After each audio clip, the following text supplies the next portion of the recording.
बिस्मिल्लाहिर्रहमानिर्रहीम। अस्सलाम वालेकुम जी प्यारे बच्चों। क्या हाल है? उम्मीद है सब लोग खैरियत से होंगे। तो आज का हमारा लेक्चर है एक्सरसाइज 3.3। एक्सरसाइज 3.2 के मैंने 10 क्वेश्चन तकरीबन करवा दिए थे। आगे वो काफ़ी बड़ी स्टेटमेंट वाले क्वेश्चन हैं जो कि इतने ज़्यादा अहम नहीं है, जो कि पेपर में नहीं आ सकते, तो वो इतने सवाल ही कर लें तो काफ़ी है। तो आज बच्चों एक्सरसाइज 3.3 का क्वेश्चन नंबर 1 हमने करना है। ए सेट दिया हुआ है, find the following relation in a state the domain and range of each relation, यानी कि हर रिलेशन में से डोमेन और रेंज हमने बतानी है। तो इसके लिए सबसे पहले ए क्रॉस ए यानी कि उसको मल्टीप्लाई करना पड़ेगा। ए क्रॉस मल्टीप्लाई ए मतलब पहले वन एलिमेंट को 1 बाई 1 हमने सबके साथ, जैसे हम सबसेट बनाते हैं इस तरह लिखेंगे, 1 और 1, फिर उसके बाद आ जाएगा 1 और 2, फिर उसके बाद आ जाएगा 1 और 3, फिर उसके बाद आ जाएगा 1 और 4। यानी इस तरह हमने अलग अलग उसका पेयर बना लेना, 1 और 1, 1 2, 1 3 और 1 4। उसके बाद क्या आ जाएगा 2 1, 2 3, 2 4, फिर उसके बाद 3 1, 3 2, 3 3 और 3 4, और एंड पे आ जाएगा 4 1, 4 2, फिर 4 3 और 4 4। इस तरह हमारे पास पेयर बन जाएंगे। कार तस्वीर मतलब पेयर जो है हमारे पास बन जाएंगे 1 1। और इस तरह आप ए क्रॉस ए करने के बाद हमारे पास उसने 4 कंडीशन दी हैं, उसके मुताबिक अब हमने फाइंड करनी है चीज़ें। सबसे पहले कहता है कि एक्स वाई, यानी पहले भी 8 में भी आपने पढ़ा होगा 2 और 4 जैसा कि है, जो पहली जो टर्म होती है वो हमेशा एक्स होती है और दूसरी वाई होती है। इस बात को आपने याद रखना है। अब कंडीशन सवाल की है, कहता है g x Y such that y equal to x, यानी कि एक्स और वाई बराबर हों, वो वाला जो जोड़ा या वो वाला पेयर हमने निकाल के नीचे लिखना है। तो इस तरह हमारा वो रिलेशन बन जाएगा। ठीक हो गया जी, इस तरह हमारा वो रिलेशन बन जाएगा। कैसे बनेगा? मसलन कि सबसे पहले देखना है कि जो बराबर हो, एक्स भी बराबर हो, वाई भी बराबर हो, मतलब 1 1 एक ये पेयर हो जाएगा। उसके बाद 2 2, ठीक है, 2 और 2 आ जाएगा हमारे पास, और उसके बाद आ जाएगा 3 3 और 4 4।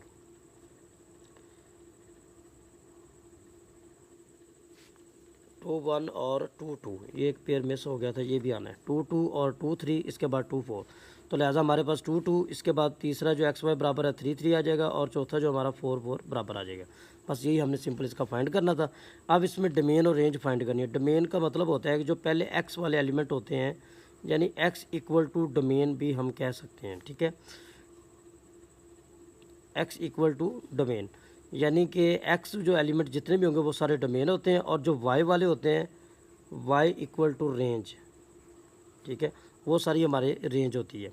मतलब पहले एलिमेंट, सिंपल ज़बान में हम ये भी कह सकते हैं कि पहले जो एलिमेंट होते हैं वो डोमेन होती है और दूसरे हमारे रेंज होते हैं। या आप देसी मेथड से भी याद रख सकते हैं, ए बी सी के लिहाज से पहले हमारा डी आता है, और इसी तरह एक्स वाई के लिहाज से पहले एक्स आता है, तो एक्स बराबर डोमेन, और इसी तरह वाई बराबर रेंज। ये इसके हिसाब से भी हम कर सकते हैं। तो अब डोमेन हमारे पास 1 2 3 4 5, और रेंज भी हमारे पास वही आ जाएगी। बस एक बात का ख्याल रखना है कि कोई भी एलिमेंट जो है कि वो रिपीट ना हो। मसलन 1 2 3, अगर 3 भी आ रहा है तो 3 2 दफ़ा अगर आ गया तो लेकिन उसको लिखना है एक दफ़ा, हमने दूसरी दफ़ा नहीं लिखना। बस इस बात का ख्याल रखना है। इसके बाद सेकंड कंडीशन है, और साथ उसने कहा कि इसकी डायग्राम भी बनाएं। तो डायग्राम कैसे बनानी है? तो डायग्राम भी सिंपल, पेयर के मुताबिक हमने 1 2 3 4 एक्स पे शो कर लिया, और 1 2 3 4 यानी कि ओ वाई, यानी एक्स एक्सिस और वाई एक्सिस को शो करते हैं। अब इसके मुताबिक यानी पहला पेयर क्या था 1 1, उसके साथ पॉइंट बना दिया, फिर उसके बाद था जी 2 2, यहाँ पे पॉइंट 3 3, यहाँ पे पॉइंट अगर 4 4 यहाँ पे आ गया। इस तरह हमारे पास ये ग्राफ भी बन गया है। तो ग्राफ वैसे क्वेश्चन में नहीं लिखा हुआ कि ग्राफ बनाए, लेकिन आंसर में दिया हुआ, तो इसलिए मैंने साथ ये ग्राफ भी बना दिया है। इसका अब सेकंड पार्ट बच्चों है बिल्कुल सेम वैसे ही। कंडीशन चेंज हुई है, कहते हैं एक्स और Y such that Y plus X, यानी एक्स और वाई दोनों को प्लस करें तो आंसर 5 आई, ऐसा जोड़ा ढूंढकर हमने लिखना है। तो मतलब देखिए 1 और 4 5, 2 और 3 5, 3 और 2 5, ये हमारे पेयर मिल गया। अब डोमेन उसी तरह हमने लिखनी है कि 1 2 3 4, और रेंज जो है 1 2 3 4 आ जाएगी। इसका भी हमने ग्राफ बना लेना है रिलेशन के मुताबिक। 1 और 4, तो इस तरह 1 और इधर 4 है, यहाँ पे एक पॉइंट मिल जाएगा। फिर आगे 2 और 3, ये पॉइंट 3 और 2, ये पॉइंट 4 और 1, ये पॉइंट। इस तरह हमारे पास ये भी, इसका भी ग्राफ बन गया। थर्ड पार्ट है जी इसी क्वेश्चन का, X Y such that x plus Y less than 5, कहता है दोनों को प्लस करो और आंसर जो है वो 5 से छोटा होना चाहिए। इस तरह का पेयर हमने ढूंढ रहे हैं। तो वो हमारे पास आ जाएगा 1 1, 1 और 2, 1321 2231 इनको प्लस करें तो ये 5 से छोटा होता है। तो इसमें डोमेन बच्चों आएगी हमारे पास 1, इसमें डोमेन हमारे पास यहाँ पे टेक्निकल पॉइंट है 1।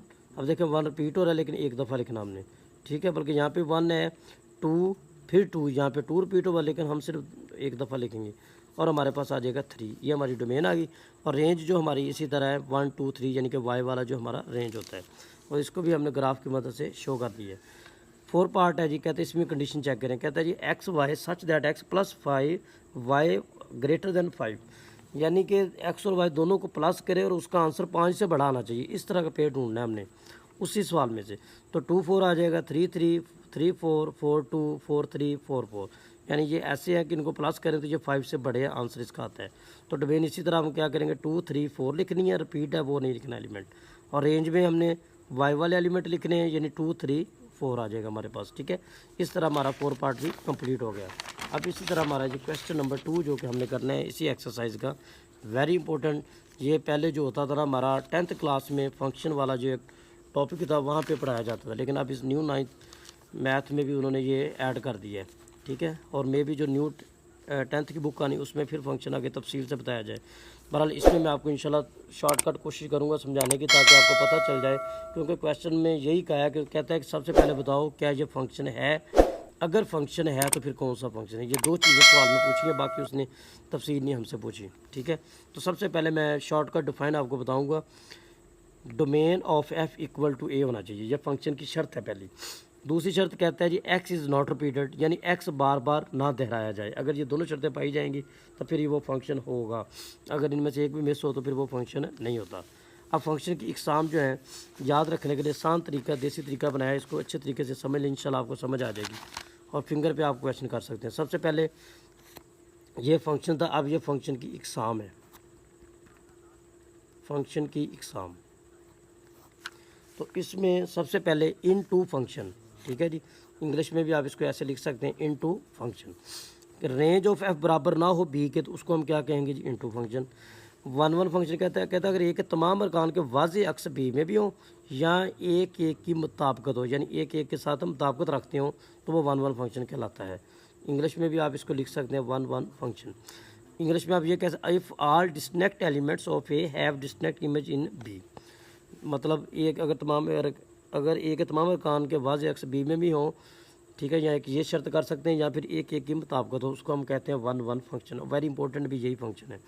इसके बाद तीसरा है इंजेक्टिव फंक्शन, ये तो बड़ा इजी है। इंजेक्टिव फंक्शन का मतलब होता है, कहता है अगर इनटू भी हो और 1 1 भी हो, दोनों को मिलाकर जो फंक्शन हासिल होता है वो हमारा इंजेक्टिव फंक्शन कहलाता है। क्वेश्चन नंबर 4 उसमें कहता है ऑन टू या सरजेक्टिव फंक्शन, यानी अगर रेंज ऑफ एफ बराबर बी के होगा तो वो ऑन टू या सरजेक्टिव फंक्शन होगा। पाँचवा है बाइजेक्टिव फंक्शन। बाइजेक्टिव फंक्शन का मतलब होता है कि अगर फंक्शन 1 1 भी हो और ऑन टू भी हो, अगर फंक्शन 1 1 भी हो और ऑन टू भी हो तो फिर इसका मतलब है कि ये हमारे पास इंजेक्टिव फंक्शन होता है। अब सबसे पहले इसका पहला पार्ट हम करेंगे, ये बुक के ऊपर भी ऐसे दिया हुआ है। सबसे पहले देखो 1 2 3 है, पहले मैंने आसानी के लिए रिलेशन बना लिया। रिलेशन कैसे बनाते हैं 1a, फिर उसके बाद 1b, फिर 2c और इसी तरह 3d, ये रिलेशन बना लिया। रिलेशन बनाने से हमें ये पता चला कि सबसे पहले हम ये हिसाब लगाएंगे। अब देखें 1 जो x है वो 1 1 आ रहा है, मतलब x इज़ नॉट रिपीटेड शर्त थी जो हम पीछे पढ़ कर आए, लेकिन यहाँ पे x रिपीट हो रहा है तो लिहाजा ये फंक्शन नहीं है। हम इसको कह सकते हैं this is a not function but relation, यानी कि मगर रबत है, रिलेशन तो है, ठीक है। अब इसकी डोमेन और रेंज निकालने की भी ज़रूरत नहीं है, क्योंकि ये फंक्शन ही नहीं है तो हम डोमेन रेंज निकालने का फ़ायदा ही कोई नहीं है। नाम फिर हम बता सकते हैं कि ये कौन सा फंक्शन है। अब इसके बाद दूसरा पार्ट है, कहता है जी ABC है और 1 3 5 ये एलिमेंट है, इसका नाम A रख दें और इसका नाम B रख दें, ठीक है। सबसे पहले देखें हमने ए और फंक्शन चेक करना है, ये फंक्शन है, पहले रिलेशन बनाते हैं A1 B3 और C5, यह रिलेशन बन गया। अब यहाँ पे देखें x इज़ नॉट रिपीटेड, अब x आप चेक कर सकते हैं नहीं रिपीट हुआ, इसका मतलब क्या है कि ये फंक्शन है। दूसरी शर्त कहते हैं डोमेन ऑफ f यानी डोमेन ऑफ a के बराबर हो। अब देखो डोमेन ABC है और इधर भी ABC है, मतलब दोनों शर्तें पूरी होगी, लिहाजा हम कह सकते हैं कि ये दोनों a और b जो है फंक्शन है। अब कहता है अगर फंक्शन है तो बताओ फिर कौन सा फंक्शन है, वो कैसे चेक करना है। अब हमने तो डोमेन भी हमारे पास आ गई है और रेंज भी आ गई है, ठीक है। अब हमने चेक ये कर रहे हैं, सबसे पहले देखो एक एक की मुताबिकत है, इसका मतलब क्या होगा कि ये 1 1 फंक्शन है, ठीक है। अब 1 1 भी है। अब ऑन टू की शर्त क्या है, ऑन टू की शर्त ये है, कहता है कि अगर रेंज बराबर हो बी के। आप चेक कर सकते हैं कि ये रेंज ए 135 है और बी हमारे पास 135 है, मतलब रेंज बराबर है बी के। तो इसका मतलब हुआ ये आन टू भी है, यानी कि 1 भी है और ये आन टू भी है। इस तरह अगर दोनों शर्तें इसमें पाई जाएँ तो फिर ये कौन सा फंक्शन होगा, बाइजेक्टिव फंक्शन।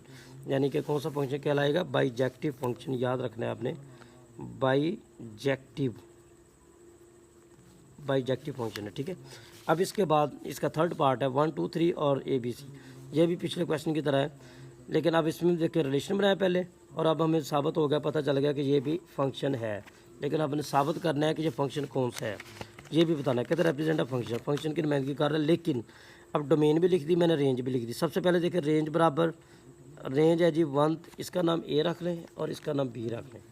अब देखें जो रेंज है 135 और इधर हमारे पास जो बी है वो क्या है जी, ए बी सी, ठीक है। इसका मतलब ये हुआ कि ये जो है रेंज बराबर नहीं है बी के। तो कौन सा फंक्शन होगा रेंज बराबर ना हो अगर बी के, तो फिर ये हमारा फंक्शन उसी कंडीशन के मुताबिक, अगर रेंज बराबर ना बी तो इनटू फंक्शन होता है जी। कौन सा फंक्शन होता है जी, इनटू फंक्शन। याद रखना आपने, ठीक है।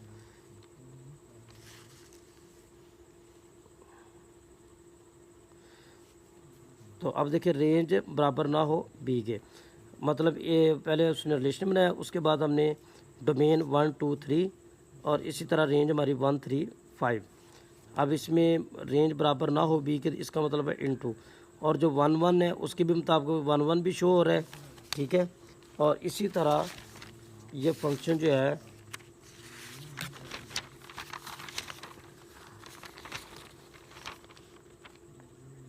रेंज ऑफ बराबर बी के, रेंज ऑफ बराबर बी के, यस बिल्कुल।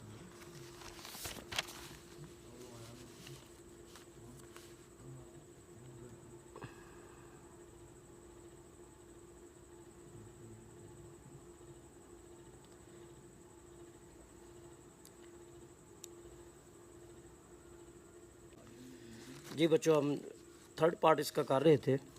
तो इसमें ए हमारे पास 1 2 3 है, इसका नाम मैंने बी रख दिया ए बी सी। रिलेशन बनाया तो इसका साबित हुआ कि ये फंक्शन है, क्योंकि एक्स इज़ नॉट रिपीटेड और ये फंक्शन है। लेकिन आप कहते बताओ कौन सा फंक्शन है। डोमेन हमारे पास 1 2 3 है और यहाँ पे थोड़ी सी मिस्टेक हुई थी कि रेंज जो है ना ए बी सी, यानी कि वाई उसका ये ए बी सी था। अब रेंज बराबर बी है तो इसका शर्त के मुताबिक जो मैंने पहले बताई उसका मतलब है आन टू है, और जब एक के तमाम अरकान वाज़े एक एक की मुताबिकत रखते हैं तो इसका मतलब ये 1 1 भी है। यानी 1 1 प्लस ऑन टू अगर होगा तो इसका मतलब है ये फंक्शन बाइजेक्टिव फंक्शन होता है। इसके बाद फोर्थ जो शक्ल है इसकी, उसके मुताबिक एल एम एन और एक्स वाई जी। सबसे पहले हमने इसका रिलेशन बनाएंगे एल और एक्स, ठीक है। उसके बाद एम और एक्स, यह रिलेशन बन गया जी। इसके बाद एन और जी, ठीक है। रिलेशन बनाने के बाद अब हमने देखना है ये है कि रिलेशन तो बन गया। अब डोमेन हमारे पास क्या आ जाएगी, एल एम एन, और रेंज हमारे पास आ जाएगी एक्स और जी, यानी रेंज हमारे पास क्या आ जाएगी, एक्स और जी। कानून के मुताबिक अब देखिए जो रेंज बराबर नहीं है इसकी बी के, मतलब ये कौन सा फंक्शन हुआ, इनटू, ठीक है। इनटू फंक्शन है और 1 1 की मुताबिकत भी नहीं रख रहा, लिहाजा ये सिर्फ इसका फंक्शन इनटू फंक्शन ही कहलाएगा, ठीक है। डोमेन एल एम एन है और रेंज एक्स जी है, यानी रेंज बराबर नहीं है बी के, तो लिहाजा ये कौन सा फंक्शन होगा, इनटू फंक्शन कहलाएगा। इस तरह बच्चों हमारा ये क्वेश्चन नंबर 2 भी मुकम्मल हो चुका। क्वेश्चन नंबर 3 जो कि इंतहाई आसान, वेरी इंपॉर्टेंट भी है, शॉर्ट क्वेश्चन के लिए ये पेपर में आ सकता है, और ये जो हमने फंक्शन पढ़ा है ये भी शॉर्ट क्वेश्चन के लिए बहुत अहम है, ठीक है जी। अब ये शॉर्ट क्वेश्चन हम करना है, ये इसके लिए भी बहुत अहम है। कहते हैं इफ़ जी ऑफ एक्स, ये इक्वेशन दी हुई है, और कहते हैं एच ऑफ एक्स, एक्स की 2 + 1 है, देन फाइंड, ठीक है। अब सबसे पहले देखिए जो जी की वैल्यू है वो जी में दर्ज कर देनी है, जो एच की वैल्यू है वो एच में दर्ज कर देनी है। बस इसमें इस बात का क्या रखना आपने, जी ऑफ एक्स। यहाँ पे एक चीज़ का और क्या रखना है, आप देखें यहाँ पे वाजे हो रहा है जी ऑफ एक्स, मतलब क्या होगा कि एक्स बराबर 0 है। पुट इन, इसी इक्वेशन में दर्ज कर दें, हमारे पास इसकी जी की वैल्यू 0 3 × 0 और ये 2 वैसे आ गया, ये 2 हमारा आंसर आ गया। अब इसी तरह दूसरा पार्ट है, ये आप खुद कर सकते हैं कि -3 है तो एक्स बराबर -3 आ जाएगा, इसको दर्ज कर दें आप उसमें। इसी तरह थर्ड पार्ट है जी 2/3।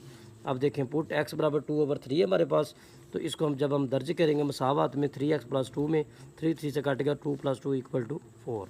ये स्पीड से कर रहा हूँ, इंतहाई सांस वाला है। 4 पार्ट h1। अब देखें यहाँ पे चेंज होगी मसावत, h × 1 यानी h ऑफ x। अब इससे हमें पता चल गया कि कि ये देखें कि एच एक्स के बराबर आ गया हमारे पास 1, तो पुट एक्स बराबर 1 को इस मुसावत में दर्ज करेंगे तो हमारे पास 2 इसकी वैल्यू आ जाएगी। ठीक है, इसके बाद है जी 5 पार्ट इसका, इसी क्वेश्चन का इंतहाई आसान।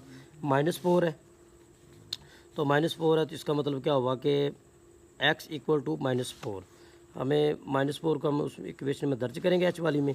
-4 16 आ गया और +1 वैसे अगर ये 17 हमारा आंसर। छठा पार्ट है -1/2, इसकी भी वैल्यू दर्ज करेंगे तो -1/2 यानी 1/4। यहाँ पर थोड़ा सा टेक्निकल पॉइंट है, ये वाला क्वेश्चन शॉर्ट क्वेश्चन में आ सकता है, वेरी इंपॉर्टेंट। मतलब एलसीएम लेंगे तो 4 आ गया। अब देखें 4 1 ज़ा 4, तो 1 वैसे ही आ जाएगा। अब 1 को किससे मल्टीप्लाई करेंगे, 4 आ जाए 4 के साथ, तो 4 1 ज़ा 4 यानी 5/4 इसका आंसर आ जाएगा। इस तरह बच्चों क्वेश्चन नंबर 3 भी हमारा जो कि मुकम्मल, बहुत आसान था, इंतहाई आसान, जल्दी हो गया हमारा। इसके बाद है जी क्वेश्चन नंबर 4 जो कि हमने करना है। अब इसमें देखें f of x equal to ax जमा b + 1 ये इक्वेशन दी हुई उसने। अब इसमें 2 शर्तें हैं जी, कहता है f ऑफ 3 इक्वल टू 8 है और f ऑफ 6 इक्वल टू 14 है। ये 2 शर्तें आपने याद रखनी है, यानी पूरी मसावत बराबर। देखें fx है ना, तो fx की जगह पे पहले हम 8 को रख देंगे। ठीक है, इसी तरह f ऑफ 6 है तो इसकी जगह पे पहले हम 14 को रख देंगे, मसावत बन जाएगी। मसलन ये तो पता है कि x इक्वल टू 3 है हमें। ठीक है, अब यहाँ मसावत के मुताबिक जो पूरी जो मसावत है इसको हमने बराबर रखना है 8 के। ठीक है, 8 के बराबर हमें इसलिए रखना है क्योंकि सवाल की शर्त है, फर्स्ट कंडीशन के मुताबिक बराबर रख दिया। अब देखें जो x की वैल्यू तो वो हमने दर्ज कर दी। इस तरह हमारे पास ये देखें 3a + b इक्वल टू 8 - 1 यानी जमा का उधर जाकर माइनस हो गया। 3a + b इक्वल टू 7 पहली इक्वेशन बन गई। अब दूसरी शर्त के मुताबिक सेकंड कंडीशन यहाँ पे लिख लें आप, सेकंड कंडीशन, और यहाँ पे कौन सी थी, फर्स्ट कंडीशन। इस बात का आपने ख्याल रखना है। ठीक है, सेकंड कंडीशन के मुताबिक वही तरीकाकार है कि f × 6 इक्वल टू 14 यानी पूरी मसावा बराबर 14 के और x बराबर 6 है। कीमतें दर्ज करेंगे तो हमारे पास आ जाएगा 6a + b इक्वल टू 14 - 1। अब देखें इसके बाद 14 में 1 निकाला 13 और ये हमारे पास इक्वेशन 2 बन जाएगी। ठीक है, अब सब्ट्रैक्शन 1 फ्रॉम 2 यानी अब 2 मसावतें हमारे पास बन जाएगी। इसमें बाई इक्विलेटिंग कोएफिशिएंट भी कह सकते हैं, कोएफिशिएंट ऑफ इक्विलेटिंग यानी अददी स्वरों को बराबर करने का तरीका भी हम इसको कह सकते हैं, अददी स्वरों को बराबर करने का तरीका। इसके मुताबिक हमने इसको सॉल्व करना आगे। तो सबसे पहले देखें इसके कोएफिशिएंट बराबर हैं तो हमने इक्वेशन दोनों को सब्ट्रैक्ट कर दिया, यानी कि प्लस माइनस माइनस b ख़त्म हो जाएगा, -3 हमारे पास बच जाएगा। -3 से मल्टीप्लाई हो रहा है उधर जाकर डिवाइड हो जाएगा। इस तरह हमारे पास a बराबर 2 इसकी वैल्यू आ जाएगी। अब a बराबर जो 2 वैल्यू है उसको हमने क्या करना, पुट इन इक्वेशन 1।